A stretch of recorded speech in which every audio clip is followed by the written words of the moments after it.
fois, il y avait une fête de l'école, je devais remettre un bouquet de fleurs à la sœur de l'école. On était dans une école catholique, la sœur. Mhm. Hein, il y avait une chanson, il fallait lui remettre le bouquet. Ouais. Et moi, mon père est venu pour filmer ça.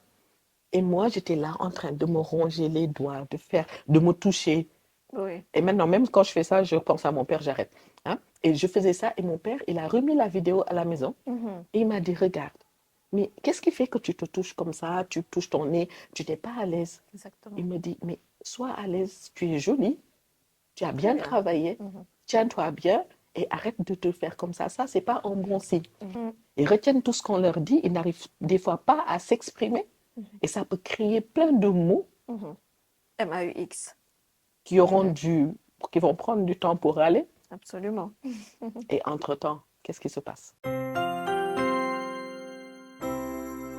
Lorsque nous mettons des mots sur les 10 mots deviennent des maudits et cessent d'être maudits.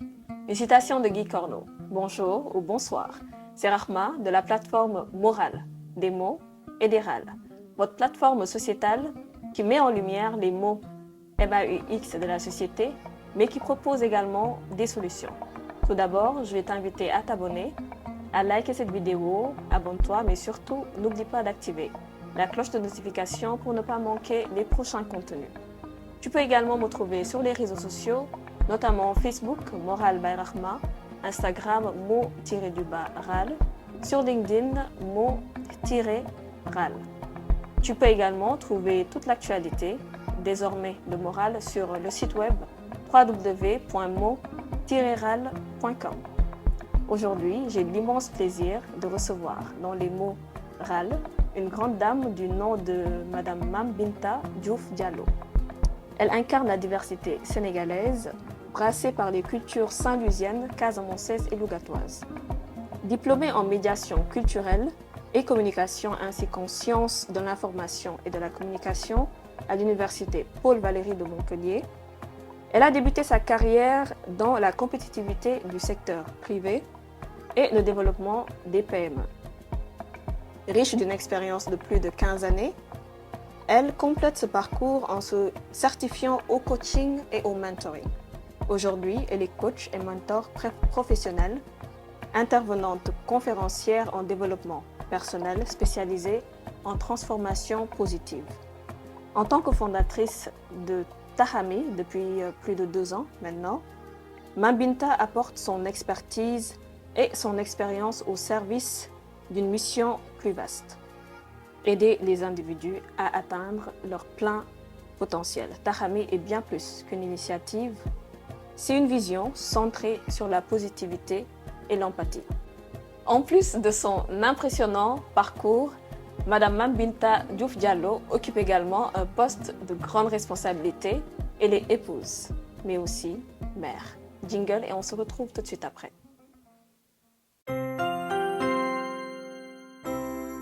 Bonsoir Mambinta, c'est un plaisir de te recevoir dans les morales. Merci Rahma, le plaisir est partagé. Mm. Merci beaucoup, c'est un plaisir et un immense honneur d'être ici aujourd'hui et de répondre à ton invitation. Merci. Alors, puisqu'il s'agit des mots, comme à l'accoutumée, je vais vous donner un bout de papier et un stylo. Vous allez écrire un mot et avant la fin de cet entretien, vous allez nous dévoiler quel est ce mot. Donc voilà, ce stylo, et en plus c'est de la classe de Rahma, Ah, de ma Rondo, Rahma, que je félicite en même temps pour la classe de Rahma. exactement. Elle a publié un livre récemment, le kit des parents, et je pense que je vais la recevoir très bientôt pour parler de ce sujet qui est très important et essentiel. Donc, Mbinta, le mot, et Ouais. après... Elle est magnifique et elle fait un énorme oui, travail depuis le Canada absolument, et absolument. surtout pour l'enfance. Bravo Rahma, Mm. la Toronto. Coucou. Coucou. Voilà. Tu peux poser ou tu peux garder. Oui, je pose le mot ici. Mhm. Parfait.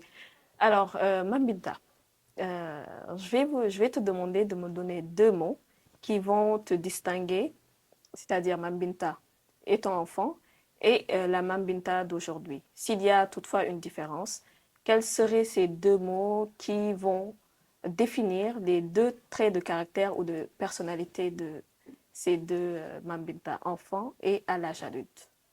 Oui. Quand on dit enfant, c'est vraiment enfant, c'est pas adolescent, c'est enfant. Exact. Et enfant, peut-être que c'est un peu de timidité. Je parlerai de timidité. Et adulte, c'est affirmation. Donc, timidité, l'enfance et affirmation à l'âge adulte. Parfait. Et quand vous dites timidité, dans quel environnement vous avez grandi? Quelle était l'ambiance qui régnait dans votre demeure? Oui, Mhm, enfant, j'ai grandi dans un environnement calme, mhm, quand même.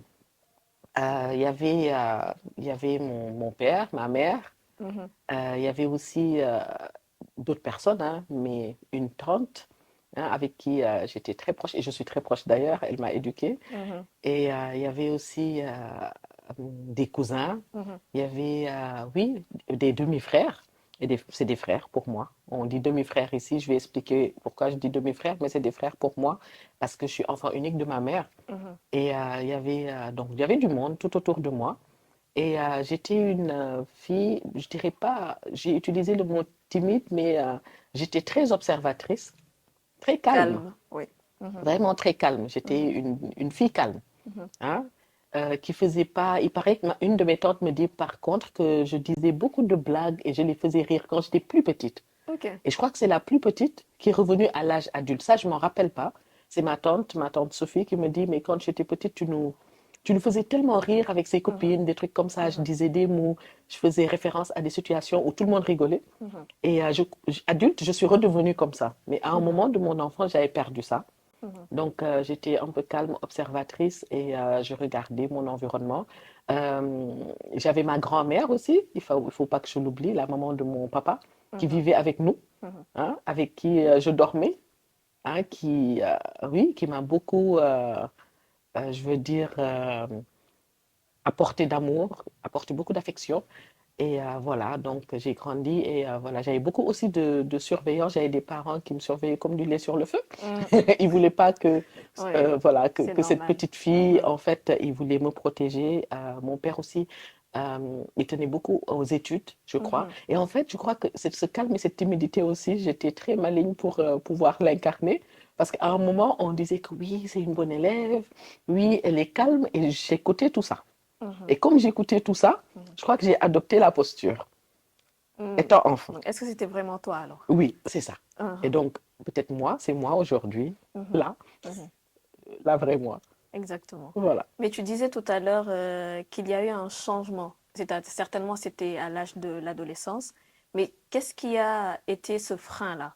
Pourquoi tu partageais de la bonne humeur et à un moment donné, tu es resté cette Mambinta calme et à l'âge adulte, tu redeviens cet enfant-là. Ouais. Mhm, Je crois qu'en fait, oui, peut-être, ça, je pourrais pas, je me rappelle pas de la transition, mhm, mais je crois que vers, j'étais, oui, partagée, peut-être c'était vers 8 9 ans, je me rappelle pas de de ce que je disais, tout ça j'ai oublié, mais on me le mhm, dit. mhm, Et à un moment, je crois que vers 9 10 ans, 10 ans, il y a eu beaucoup de changements aussi dans le milieu familial. mhm. Donc j'ai dû en fait partir déjà de chez moi. J'ai dû quitter mon père et ma mère pour aller vivre dans une autre ville. Si je dis je suis une Sénégalaise lougatoise, casamançaise, Saint-Louisienne, Par contre, Saint-Louisienne, ça ne me surprend nullement. Ça ne me tout le monde surprend me dit que pas. c'est Mhm. plus marqué. Oui, Mais, oui, mais absolument. j'ai du bon sang de Casamance aussi, hein, Ah oui. et une dose Mhm. de lougatoise. Ok. Et qu'est-ce qui fait que je dis ça? Parce que oui, ma mère est Saint-Louisienne. Mhm. Et j'ai été éduquée aussi et encadrée par ses sœurs qui sont des Saint-Louisiennes. Donc, Mhm. Ouais, n'est-ce c'est ce pas? qui fait certainement que c'est Effectivement. plus marqué que je Mhm. sois Saint-Louisienne. Mhm. J'ai étudié à Saint-Louis, donc de la sixième à la seconde, Mhm. avec des copines Saint-Louisiennes que j'ai toujours, des amis. C'est mes Ok. amis d'enfance que j'ai toujours, que j'ai gardés. Mhm. Casamançaise parce que mon père est Casamançais. Et ma grand-mère est casamançaise avec qui je partageais ma chambre. Mhm. Donc voilà, donc j'ai beaucoup d'histoires de casamançaise, de la musique casamançaise. J'ai grandi avec des contes casamançais, des Mhm. histoires casamançaises. Donc j'ai grandi aussi avec cette Casamance, avec mes badiènes, les tantes Mhm. paternelles, qui viennent aussi en vacances chez nous à Louga. Mhm. Et on les avait affectés, mes parents, à Louga. Ok. Mhm. Et moi, je suis née à Louga. Donc au tout milieu, Hein, j'ai pas pris de parti.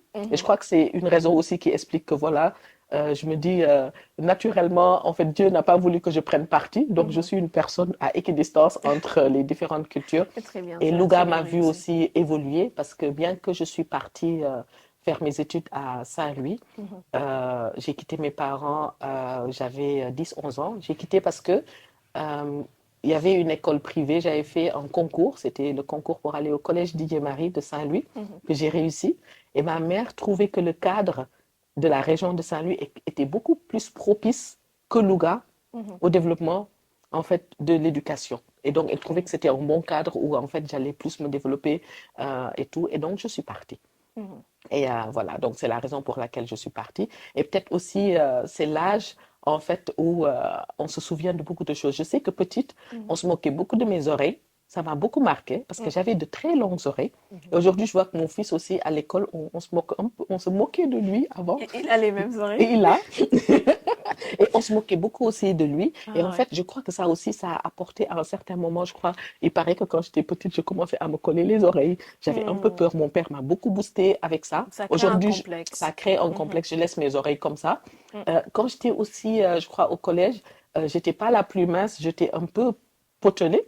Hein, je n'acceptais pas tant que ça d'être une potelée, mais je me sentais bien, je me sentais à l'aise. Et je crois qu'il a fallu du temps, tout un temps, pour accepter tout cela et finalement devenir la personne que je suis devenue. Machallah. Et que penses-tu du body shaming, justement? Ah oui. Le body shaming, je crois que en fait, euh, les personnes ne s'en rendent pas compte. Parce que j'ai l'impression qu'au Sénégal, on le fait, on se dit c'est rien. C'est gentil. Les gens, ils aiment bien chahuter en famille et se dire des choses comme ça. Ça se passe partout, j'ai remarqué. Et les gens ne se rendent pas compte que de petites remarques comme ça, on pense que ça fait même partie des fois des cultures familiales, hein, c'est de la taquinerie. Exactement. Hein? Oui. Et cette taquinerie, on la fait et on ne se rend même pas compte que ça peut blesser, surtout un enfant. Et les enfants, ils retiennent tout ce qu'on leur dit. Ils retiennent tout ce qu'on leur dit, ils n'arrivent des fois pas à s'exprimer et ça peut créer plein de mots MAUX. qui auront qui vont prendre du temps pour aller. Absolument. Et entre-temps, qu'est-ce qui se passe? Ouais. C'est ça. Et ça inhibe l'enfant, surtout son potentiel. Tout à Parce fait. que l'enfant croit à ces mots-là. Il n'a Exactement. pas cette faculté de distinguer, de faire la distinction entre ce qui est vrai et ce qui ne l'est pas. Tout à fait. Parce que c'est un âge où on ne se connaît pas forcément. Et si un adulte nous dit tu es moche, bah, on le croit Ah oui, forcément, on le croit. malheureusement. Si un adulte nous dit tu es moche, si un adulte nous compare à À d'autres d'autres enfants, enfants. si des adultes posent certains mots sur nous, ça, ça marque. L'enfant Exactement. est très marqué, mais n'a pas le temps de s'exprimer. Tout à Ne fait. trouve pas, en fait, pas le temps, je dirais, ne trouve pas, Le moyen, pas le moyen, il ne trouve pas le bon cadre, bon cadre. Ouais. ni les bons outils pour communiquer. Et donc, il préfère taire ça, et ça lui fait beaucoup de mal. Les enfants ont beaucoup mal, et les adultes ne s'en rendent pas compte. Et je crois qu'en fait, certains enfants, par la grâce de Dieu, arrivent à se réparer, d'autres enfants pas, et on minimise beaucoup les mots des enfants. Absolument. Et parfois, les enfants ont très très mal. Mme Binta, qu'est-ce qui t'a permis aujourd'hui de t'affirmer? Je crois que j'ai eu un père aussi qui m'a pas lâché. Ça, j'ai adoré. En fait, c'était anodin. À certains moments de la vie, je m'en rendais pas compte. Mais en fait, c'est avec l'âge, hein, que je me suis rendu compte que, en fait, les choses que mon père me disait, j'ai une amie hier, je lui parlais au téléphone, elle me disait, toi, tu adores ton père. À chaque fois, tu dis, mon père a dit, mon père a dit. Bah, Mais, heureusement. ouais. Mais en fait, je crois que mon père a beaucoup joué. Je me rappelle à l'école primaire, hein, c'est là où on se moquait de mes oreilles et aussi de mes joues. Hein, oui, parce que oui, tu as de grosses joues, des trucs comme ça. Et ça crée un petit peu de complexe, mais tu veux pas l'affirmer parce que tu es un enfant et tout, tu sais pas, mais ça te suit après. Il faut te réapproprier et tes joues pour les aimer. Il faut te réapproprier et ton oreille. On te dit aussi tu es petite, parce que moi j'étais pas grande aussi, je suis toujours pas grande, donc je suis petite, donc on te fait plein de remarques, c'est du body shaming. Et en fait, ça crée de petits mots. Personne ne s'en rend compte parce que tu ne le dis pas, tu le gardes. Tu n'en veux pas aussi aux personnes parce que tu sais que c'est pas par méchanceté. Ça fait. Des fois même, c'est par amour qu'ils le font. Par Et- amour, ou je me dis le plus souvent, excuse-moi de t'interrompre, le plus souvent, je pense, il manque de sujet de discussion. Il n'y a pas, est-ce qu'on est assez cultivé pour parler de sujets vraiment importants? Je sais pas, mais Bah, ils font avec les parfois ils moyens, parlent pour les parler. personnes font avec les moyens qu'ils ont. Tout à fait. Et en tant que coach aussi, j'ai beaucoup appris Mhm. à ne pas être dans le jugement C'est vrai. et aussi à être dans le pardon Mhm. aussi. Et C'est vrai. bah oui, et ne pas en vouloir à des personnes. Mhm. Et donc, moi, ce que je me suis dit, c'est qu'en fait, c'est des personnes qui parfois voulaient juste être gentilles. Ils ignorent, Ils ignorent c'est et ils ça. ne savaient pas comment Mhm. faire et ils le disaient. Mhm. Et ils ne savent même pas que ça peut faire mal. Mhm. Et en fait, c'est ces mots Mhm. qui, au fur et à mesure, vont créer des complexes chez l'enfant qui va Exactement. qui prendre du temps pour s'affirmer. Mhm. À un certain moment, j'ai eu plusieurs éléments déclencheurs, hein, je crois. Mhm. Je crois que c'est venu. Donc, déjà, j'ai une tante, quand j'étais ma tante qui m'a éduquée, quand j'étais en première, je crois que c'était en première et en terminale, Mhm. je portais que des jeans et des pantalons et j'allais à l'école. Et le matin, j'y allais. Et elle, chaque matin, je me rappelle, elle m'appelait dans son salon avec son mari. Elle me disait, mais un peu de crayon, fais-toi un peu de greffage. Sinon, plus tard, quand tu vas être une grande dame là, on va dire celle-là, hein, elle ne faisait pas des trucs de filles et tout. Hein, maintenant, c'est maintenant que vous la voyez comme ça. Parce qu'elle me disait, on est au Sénégal, les gens vont dire ça plus tard. Donc, il faut vraiment pouvoir te faire belle et trucs. Être Donc, coquette. elle m'apprenait à faire ça. Elle m'amenait des fois à des salons, faire certaines coiffures, où en fait, je découvrais que quand même, c'était beau. Hein.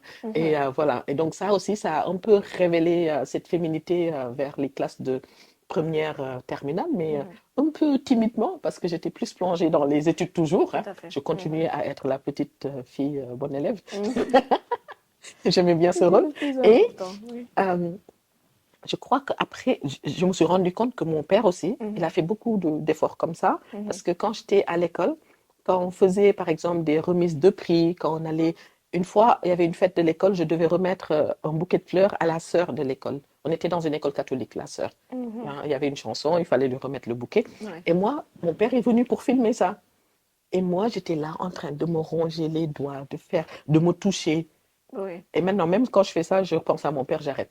Hein? Et je faisais ça et mon père, il a remis la vidéo à la maison Mhm. et il m'a dit, regarde, mais qu'est-ce qui fait que tu te touches comme ça, tu touches ton nez, tu n'es pas à l'aise. Exactement. Il me dit, mais sois à l'aise, tu es jolie, tu as bien Très bien. travaillé, tiens-toi bien et arrête de te faire comme ça. Ça, c'est pas un bon signe. Mhm. Et ce papa, il m'a toujours suivi dans mes interventions au début, dans tout ce que je faisais, il m'a fait des feedbacks. Mhm. Des Jusqu'à feedbacks présent? très constructifs. Jusque-là, Ok. machallah, oui, mon père, il est né en 37, donc oui, Machallah. machallah, Ouais. que Dieu lui prête longue vie. Mhm. Et jusque-là, il me fait des feedbacks, il regarde, il est sur LinkedIn, la dernière fois, il m'a fait un commentaire, Très bien. et il me J'aime suit. ça. Et Ouais. voilà, et j'ai eu Mhm. aussi un entourage qui m'aimait, Ouais. malgré C'est tout. J'ai eu important. de la famille qui m'aimait, Mhm. des sœurs de ma mère a 4 sœurs, Mhm. hein, et elle m'apporte un grand amour. Je le répète partout. Moi, les sœurs de ma mère, c'est comme des mamans. Mhm. Hein. Des fois même, il y en a comme des sœurs. Mhm. Comme des sœurs. Machallah. Elles m'ont apporté de l'amour, elles m'ont éduqué, elles m'ont fait des feedbacks. Hein. Elles ont eu la latitude aussi de me donner des conseils dans tout le parcours de vie. Et je crois qu'une famille, c'est important pour un enfant, c'est un socle. C'est un socle et ça te permet d'avoir des références. Et aujourd'hui, ma mère et les sœurs de ma mère, pour moi, ma mère, c'est la grande battante, là, c'est la femme forte, dure et tout. Donc, elle aussi, elle a eu une seule enfant. Je suis enfant unique, mais elle a vraiment été pas toujours que tendre avec moi. Hein. C'est une dame très dure et dure avec moi aussi. Et jusque-là aussi, des fois, elle est très dure. Hein, mais j'accepte et je sais que c'est de l'amour. C'est pas de la méchanceté, mais je la connais, je sais qu'elle n'est pas méchante, mais c'est une dame qui, je crois, s'est forgée d'une manière dure et essaie aussi de te transmettre des bonnes choses, des bonnes Absolument. règles, des bonnes valeurs, des bons comportements. Et c'est très important. Aujourd'hui, Mambinta, tu es aussi épouse et mère. Comment vis-tu cette expérience d'être parent et est-ce que tu as eu à rencontrer des défis, des difficultés dans cette responsabilité-là Ouais. d'être mère, tout simplement? C'est pas facile. Mhm. Hein, c'est pas facile. Hein. Je crois que la vie n'est pas facile du tout. Mhm. Hein, parfois, je suis mère, je suis épouse, je suis en même temps une professionnelle Surtout en tant que femme active. en tant que femme active, avec, comment on dit, une slasheuse là, comme j'ai appris ce mot dans une activité slasheuse, c'est que je suis dans plusieurs casquettes. Mhm. Hein. Et parfois, être mère, c'est aussi avoir du temps pour ses enfants. Tout à fait. Et ce que je vois comme grand défi, c'est avoir du temps de qualité avec ses enfants. Absolument. Pouvoir être là et vraiment être là, Mhm. de pouvoir être attentive, Mhm. parce que quand on est multitask comme ça, avec beaucoup de responsabilités et aussi beaucoup de devoirs, hein, et beaucoup de Absolument. passion Beaucoup de passion. aussi, Ouais. et en fait, Mhm. ces enfants aussi, on doit les accompagner, on doit les écouter, hein, ils ont leur propre vie, leurs propres défis. Tout à fait. Je crois que ça, c'est important. Autre chose, c'est de ne pas, en fait, euh, influencer ses enfants Mhm. de par son parcours, de par ses mots, Mhm. de par ses peurs, de Mhm. par toutes ces choses-là, de ne Qui nous pas, définissent. voilà, qui nous définissent, Mhm. de ne pas en fait les transposer chez l'enfant, parce qu'on a tous des choses, Mhm. hein, que l'on Surtout les aimerait traumatismes. améliorer et on ne voudrait pas les passer à nos enfants. Oui. Et ça, c'est très difficile, Mhm. parce que parfois l'être humain, c'est un être humain, hein. Coach, mentor, on est des êtres humains. On reste humain. On reste humain. On reste Et humain. donc, c'est là où, en fait, il faut vraiment jauger, c'est du travail de tous les jours, c'est du travail sur soi, Mhm. c'est de l'observation, Tout à fait. c'est de l'écoute active, c'est de la remise en cause. C'est un travail quotidien. Oui. Et sur quoi es-tu intransigeante sur l'éducation de tes enfants? Quelles sont les valeurs qui sont importantes et essentielles pour toi? Il y a l'honnêteté, Mhm. parce que pour moi, en fait, l'honnêteté permet à la personne d'être juste et vraie, hein, Mhm. d'être juste et d'être vraie dans tout ce qu'elle fait. C'est vrai. Et ça permet aussi à l'enfant, parce que quand on a ses enfants, on les aime. Mhm. Et on ne voudrait pas qu'ils fassent certaines erreurs.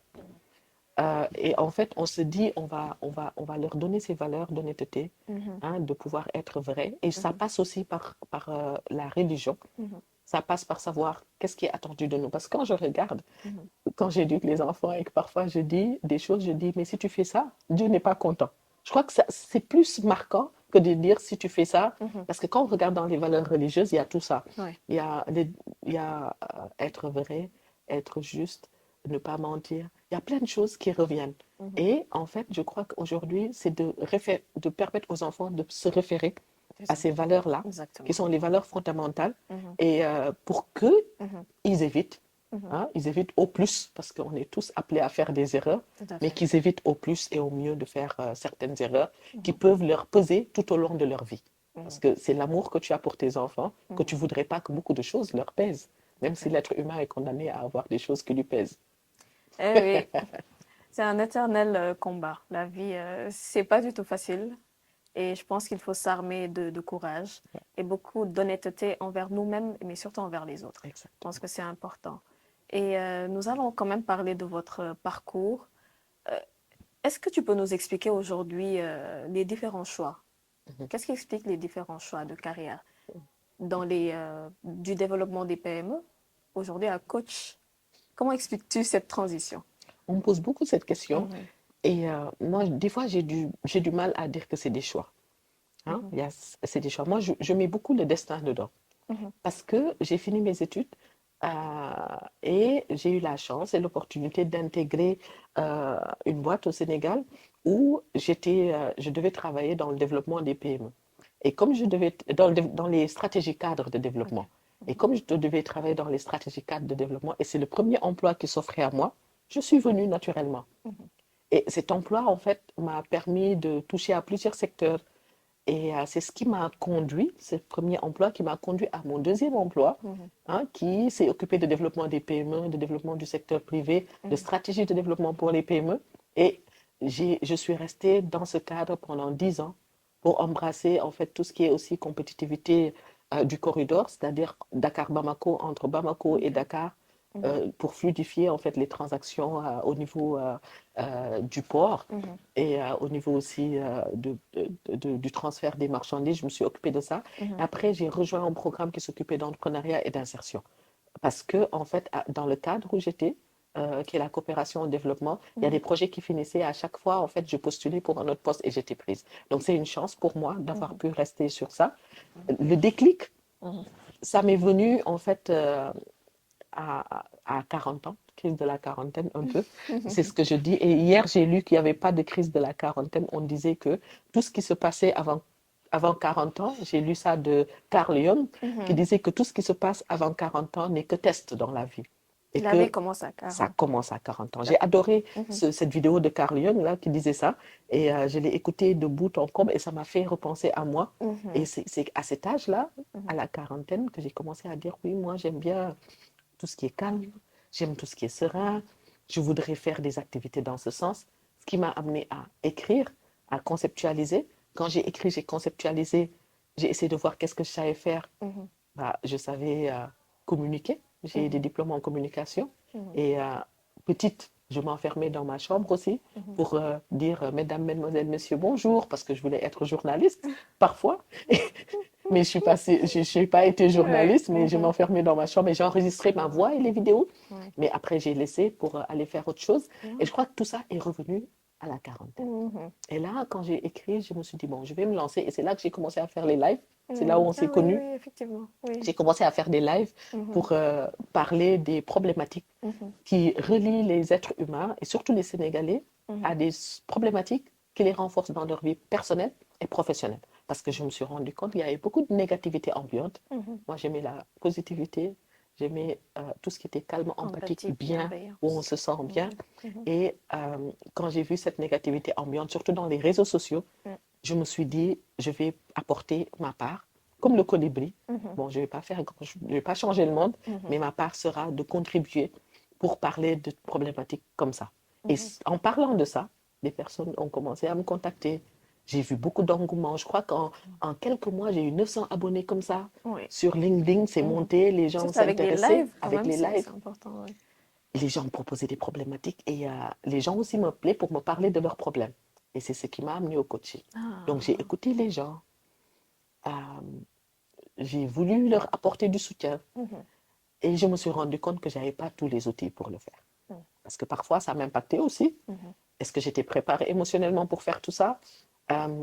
Et j'aime bien, moi, avoir en fait la légitimité de faire quelque chose. Et c'est la raison pour laquelle maintenant, je suis allée me faire certifier au coaching. Et j'ai découvert cette passion parce que ça me reliait à l'humain. Et je me suis toujours intéressée à l'humain. Et comme dit mon frère Souleymane Seck, j'ai trouvé mon ikigai. Le fameux ikigai de Souleymane. Et le fameux ikigai de Souleymane, ça lui appartient. Et mon ikigai, c'était d'accompagner des personnes à aller dans leur plein potentiel, tout en sachant que chacun a ses ressources. Personne n'est parfait, mais tout le monde pouvait tendre à s'améliorer. En commençant par moi. Oui, absolument, absolument. Mame Binta, je suis très très fière de toi. Quand je t'entends parler, je suis fière de voir la grande dame que tu as toujours été d'ailleurs, avec plein de valeurs, plein de positivité et de bienveillance. Et quand je t'écoute, ça me renvoie ou ça me fait penser à la pyramide de Maslow. Je pense que probablement, tu dois être au stade d'accomplissement. Il y a beaucoup de stades, je pense que c'est estime de soi, appartenance.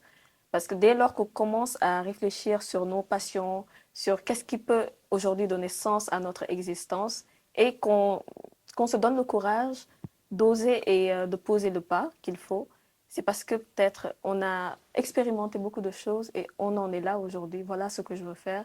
Je veux accompagner les hommes à vivre de leur plein potentiel. Et c'est remarquable et c'est juste magnifique. Mais tu peux nous parler davantage de Tahami? Tahami, c'est le concept que finalement j'ai mis en place après réflexion. Et dans le concept, au tout départ, j'avais comme vision d'aborder des thématiques qui renforcent tout le monde dans leur développement personnel et professionnel. Donc, c'est ce qui a créé les lives. Au fur et à mesure des années, parce que c'est depuis plus de 2 ans, bientôt 3 ans, hein, en mars, j'ai vu le temps passer vite.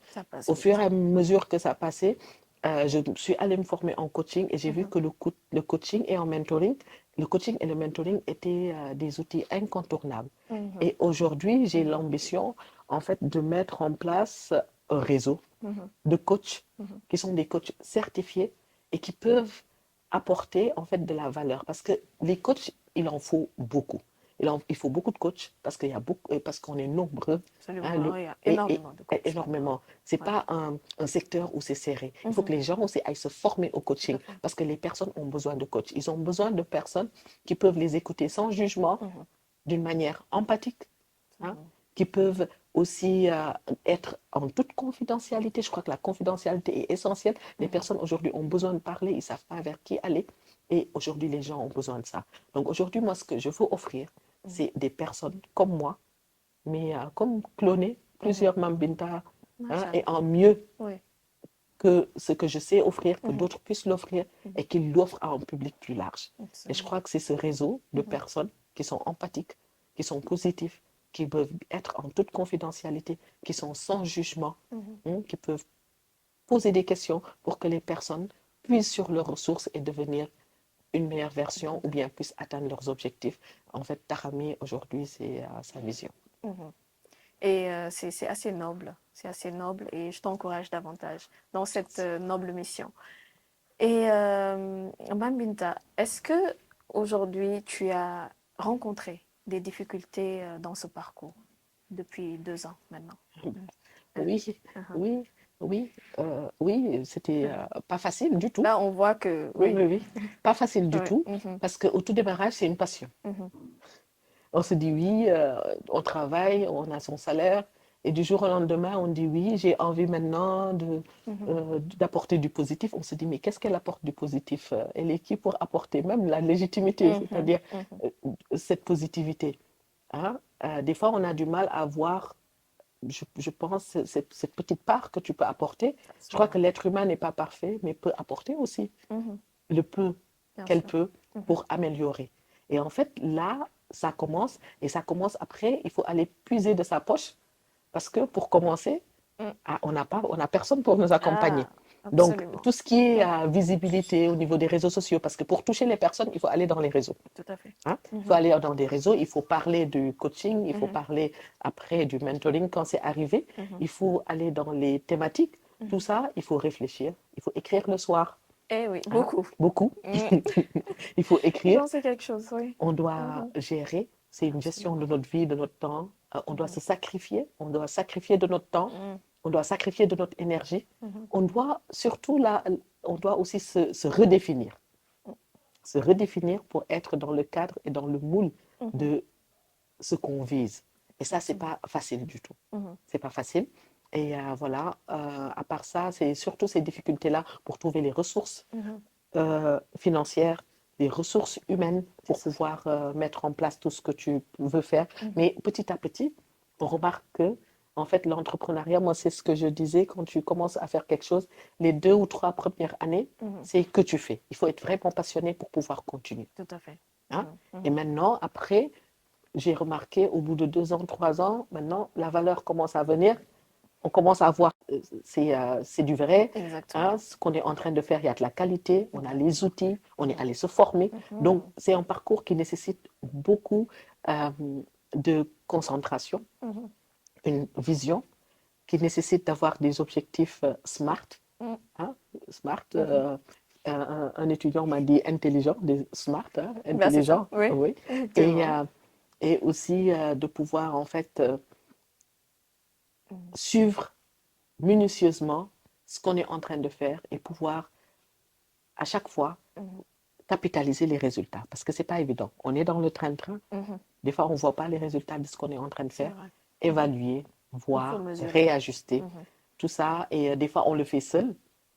On le fait tout seul parce qu'au début, c'est nous-mêmes qui apportons les thématiques, c'est nous-mêmes qui gérions la page. Moi, j'avais investi pour que quelqu'un m'aide pour gérer la page, mais à un moment, ce n'était pas évident. Là, j'ai des personnes, des prestataires qui m'aident aussi. Hein, c'est très bien, alhamdoulilah, on commence à grandir, mais voilà, c'est de la gestion, c'est Permanente. de la grande gestion Oui, permanente. absolument. Ouais. Ah, bon courage, Merci. c'est pas du tout évident, c'est pas du tout évident, mais l'essentiel c'est de démarrer. C'est que du bonheur C'est de aussi. démarrer. C'est que du bonheur quand on est passionné justement, C'est ça. on reste engagé, on reste déterminé. Et forcément, on verra les bénéfices. Il y aura forcément des retombées. Le chemin n'est pas facile, mais l'essentiel c'est de commencer, sans trop réfléchir et être discipliné surtout. Surtout. Il faut beaucoup de discipline. Exactement. Ouais, il faut beaucoup de discipline. Et écoute, Mme Binta, je suis tellement fière de toi, de tout ce que tu as accompli, comment tu aides les humains aujourd'hui à s'épanouir, tout simplement. Et avant d'aider les autres, je pense que tu as pris le temps de t'aider toi-même pour trouver ta voie et savoir que, voilà, aujourd'hui, je veux accompagner les hommes avec un grand H. Et voilà, c'est magnifique. Mambinta, tu as aussi parlé de quelque chose de très important, la redéfinition. Il faut se redéfinir en fonction de ses objectifs. À quoi tu fais allusion exactement? Oui. En fait, je fais allusion à quand on a des objectifs, on a une certaine vision, il y a tout un environnement, il y a tout un cadre dans lequel on est. Et en fait, il faut toujours prendre en compte son objectif et au fur et à mesure pouvoir s'ajuster. Parce que en fait, si on ne s'ajuste pas par rapport à nos objectifs, c'est-à-dire qu'est-ce qu'on veut être, qu'est-ce qu'on veut, quelle valeur on veut transmettre. Et par rapport à ça, c'est une éducation permanente qu'on se fait. C'est-à-dire, en tant qu'être humain, on n'est jamais, en fait, on arrive... Moi, tu disais tout à l'heure, est-ce que tu t'aides? Tu t'es aidé d'abord. Mais je crois que quand je parle de redéfinition, c'est qu'on continue de s'aider. Absolument. On continue de s'aider nous-mêmes.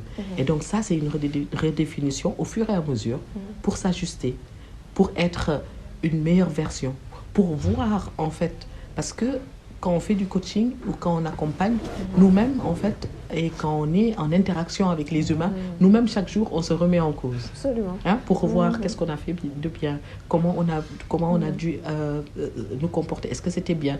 Mes tantes saint-lusiennes, elles appellent ça « Sorok Kuman Lakan ». Absolument. Ça, je connais. Et en fait, elles appellent ça comme ça. Et je crois que c'est très important. Oui. C'est ce que j'appelle la redéfinition. L'être humain n'est jamais statique. Et à chaque fois qu'il a un nouvel objectif, à chaque fois qu'il va vers une vision, il faut qu'il s'ajuste. C'est ça. Il doit créer l'environnement qui scie avec ses objectifs. Exactement. Et ce qu'il veut atteindre. Tout à fait. Et comment, justement, utilises-tu la positivité, la bienveillance, l'empathie dans tes sessions et tes interactions de tous les jours? Oui.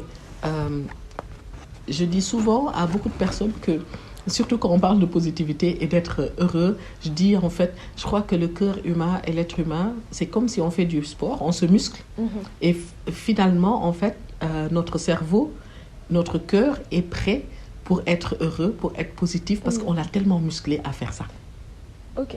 Et donc, on se sent vraiment bien parce qu'on a habitué notre corps à être comme ça. Et donc, dès le matin, on commence à se sentir bien. Et je crois que c'est important aussi de cultiver ça, cette positivité. C'est pas toujours évident.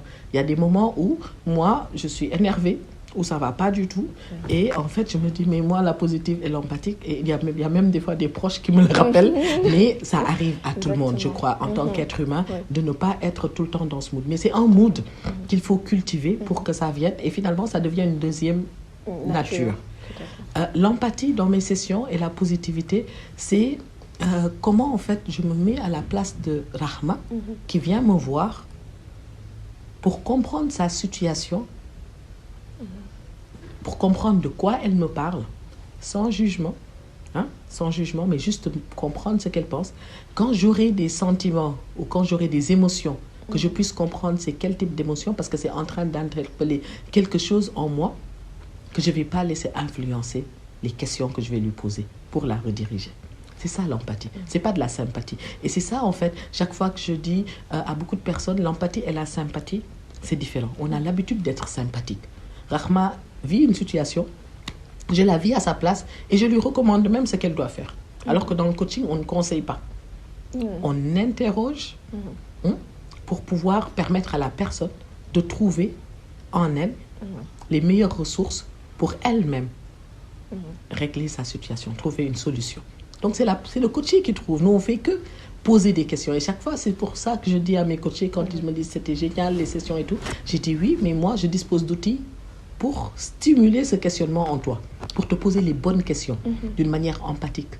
Je vais te poser les vraies questions parce que je n'ai pas de jugement. Quand ça va venir, j'ai appris, et je l'ai appris à te poser les bonnes questions pour que tu te dises « Ah oui, j'aurais dû faire ça ».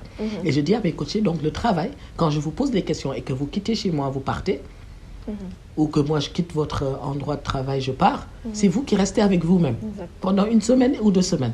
Qui a fait la transformation? C'est moi ou vous? C'est vous. Et donc, c'est ça, l'empathie, de se mettre à la place de la personne pour comprendre sa situation, mais pas de la vivre avec elle. Il arrive, certains de mes coachés diront qu'il m'arrive de pleurer dans des sessions de coaching avec mon coaché, Mais je sais qu'est-ce qui me fait pleurer, mais je ne vais pas le laisser influencer mon questionnement. Exactement. Hein? Parce que je suis aussi humaine. Mhm. Donc c'est tout un travail voilà, d'équilibre Absolument. émotionnel, d'essayer d'être rationnel. Et c'est tout un tas de réflexions que mon jeune frère, mon fils, Lamine Diallo, me dit souvent. Oui, maman, on a de la chance dans le coaching, c'est qu'en fait, on est tout le temps en éternelle réflexion sur certaines questions que ne se pose pas toujours tout le monde. Et donc, c'est une chance de pouvoir être dans des réflexions comme ça. Hein? Et on aime faire ces types de réflexions tout le temps, questionnement, dans les types de questionnements tout le temps. Et de permettre de tendre la main et de dire à des personnes, voilà, c'est possible. C'est possible. Ne restez pas là, c'est toujours possible. C'est un accompagnement. C'est un accompagnement. Voilà. C'est un accompagnement. Je salue aussi Lamine Diallo qui est dans le développement personnel, une personne très avenante, affable. Il est très bien. Vraiment, il fait un magnifique travail également pour les jeunes. Oui. Tout à fait. Très déterminé, engagé, qui arrive à faire. Très sociable. Tout à fait. Vraiment. Et quelle a été ta meilleure expérience dans ce parcours? Ma meilleure expérience. Très difficile. Hein? J'ai la confidentialité du coaching rend toujours difficile la réponse à cette question. Parce que expliquer en fait une expérience de coaching, parfois ça amène à rompre la confidentialité du coaching. Par contre, ce que je peux dire globalement, c'est que j'ai eu de très très bonnes expériences. Pendant cette fin d'année, en début d'année, des coachés m'ont écrit, hein, surtout des coachés femmes. Et ça, franchement, ça m'a fait plaisir parce qu'aujourd'hui, les femmes sénégalaises, elles vivent beaucoup de situations où elles ne savent pas vraiment, parfois, elles ont des difficultés à savoir quel est le meilleur, en fait, comportement qu'elles doivent avoir. Elles ont des difficultés. Des fois, elles veulent quelque chose, mais la société leur demande autre chose. Ou bien elles ont été éduquées parfois pour répondre à certains critères. Parfois, en fait, leur propre épanouissement leur demande de faire autrement. Parfois, elles n'osent pas. Des fois, elles ne se rendent pas compte aussi de ce qu'elles ont vécu.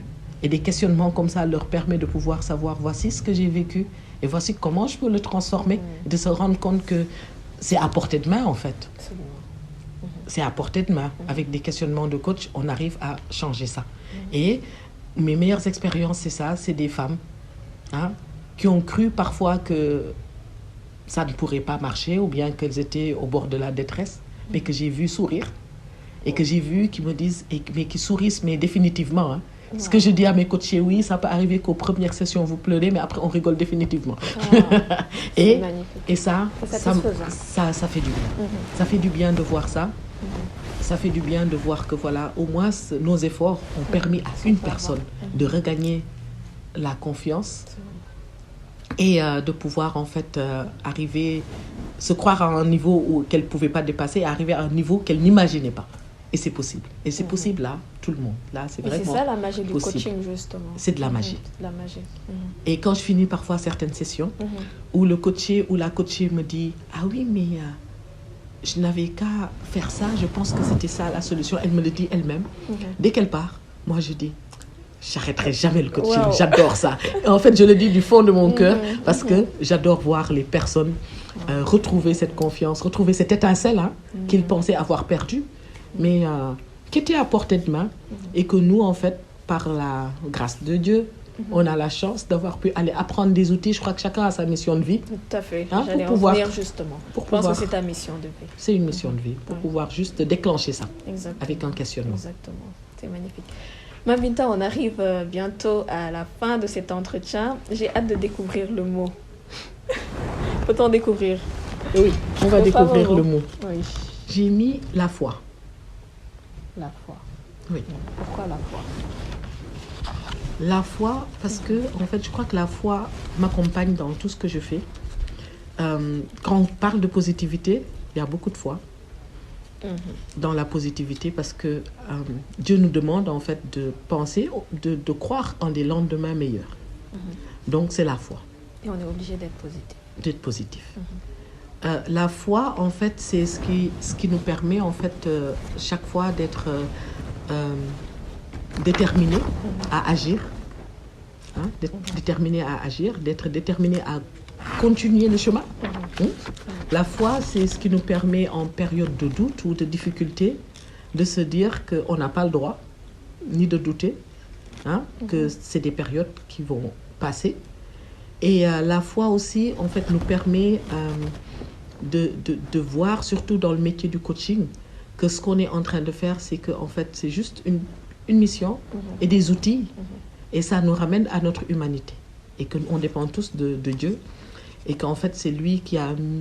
Et ça ramène à l'humilité, en fait. Parce que dans ces métiers-là, comme du coaching et autres, parfois, pour déclencher certaines choses et tout, ça peut ressembler à de la magie et tout. Et garder sa foi et savoir que c'est Dieu, en fait, qui détient tout.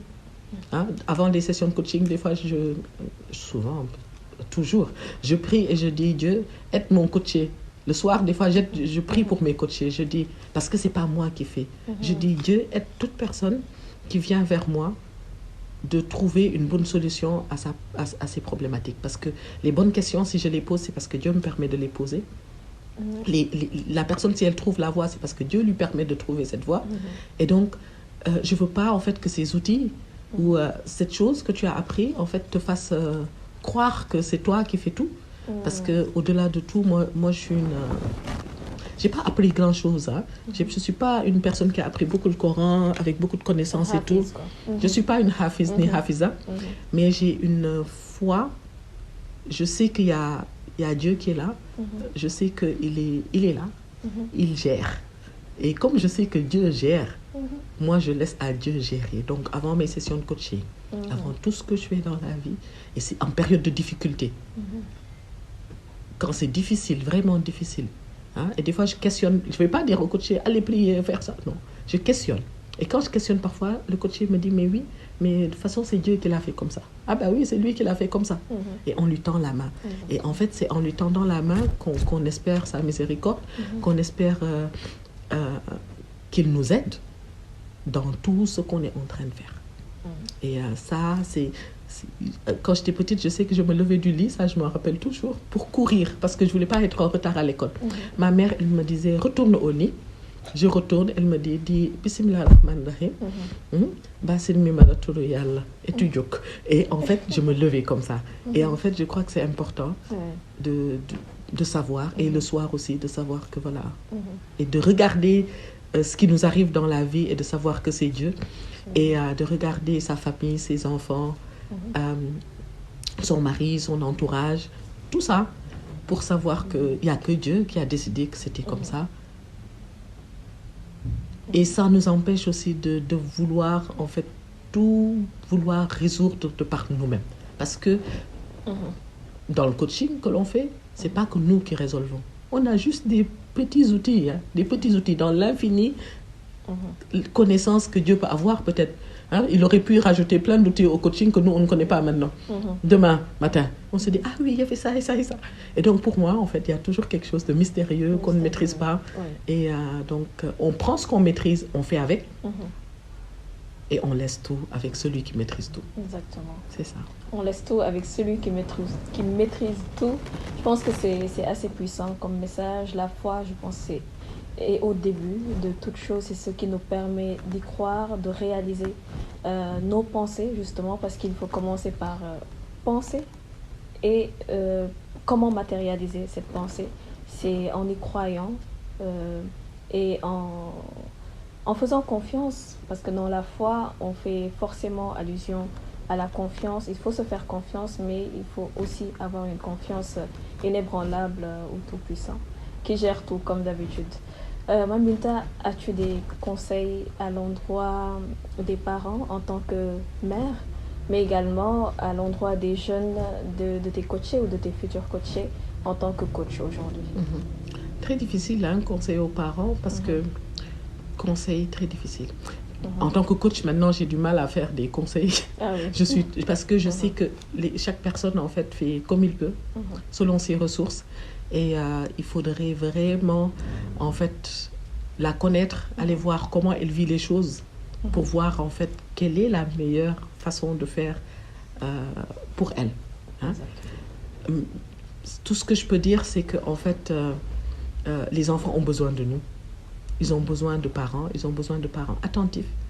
Ils ont besoin de parents à côté d'eux, mais en fait, qu'on ne néglige pas aussi l'aide des autres pour nos enfants. Parce que parfois, on pense qu'on est là pour nos enfants, on peut tout faire. Mais aussi, il y a des bonnes personnes qui peuvent aussi être là pour nos enfants. On a perdu ça au Sénégal. Et parfois, on se rend compte qu'on ne maîtrise pas tout. Et comme on ne maîtrise pas tout, il y a les autres qui peuvent aussi apporter leur pierre. Et je crois que ça aussi, c'est une bonne leçon de vie, des fois, que Dieu nous donne, pour nous dire, voilà, il faut savoir compter sur les autres. On est trop dans un monde négatif, on pense que tout le monde est méchant, personne ne va nous faire du bien, mais il n'y a pas que ça, il y a des bonnes personnes.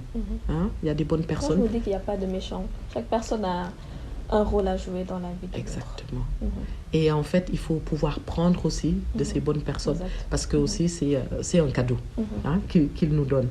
Et donc les parents doivent permettre à leurs enfants, dans ce monde où on pense qu'on doit être dans un coin, dans notre appartement, tout pouvoir faire pour l'enfant, les ouvrir aussi aux autres, parce que c'est leur donner de la chance. Moi, aujourd'hui, je me dis, ma plus grande chance, c'est que mes parents ne m'ont pas gardée seule dans leur à Louga avec eux. Ils m'ont laissé aller à Saint-Louis, ils m'ont laissé aller à Dakar chez ma tante, ils m'ont laissé côtoyer ma famille, hein, pouvoir avoir d'autres personnes dans mon parcours, et ils m'ont laissé aller en France, hein, ils m'ont laissé être moi-même, hein, avec des hauts et des bas, des choses bien, des choses moins bien, pour permettre à la personne de devenir ce qu'elle devient finalement. Donc nos enfants, ils auront leurs choses, ils auront leurs mots, ils vont râler leurs propres mots, hein? Ils vont râler au bon moment et devenir ce qu'ils doivent devenir. Poète, hein? Non, je joue avec les mots. Oui, mais je vois ça. Hein? Non, mais c'est excellent, c'est merveilleux, vraiment. Merci beaucoup, Mam Binta. C'était un plaisir de te recevoir dans les morales et je pense que c'est toujours enrichissant de t'écouter, parler, de te voir, de te recevoir justement, partager ces mots qui aideront forcément toutes ces personnes qui nous écoutent. Donc, avant de conclure, bien sûr, si tu as un dernier mot. Bah oui, merci Rahma. Merci. Bravo pour ce que tu fais. Merci. Bravo pour toute l'énergie en fait que tu dégages. J'ai été fan depuis le début, tu te rappelles? Oui, c'est moi qui t'ai appelé en premier parce que j'ai vu un post sur Instagram et j'ai dit, cette jeune dame, elle a quelque chose.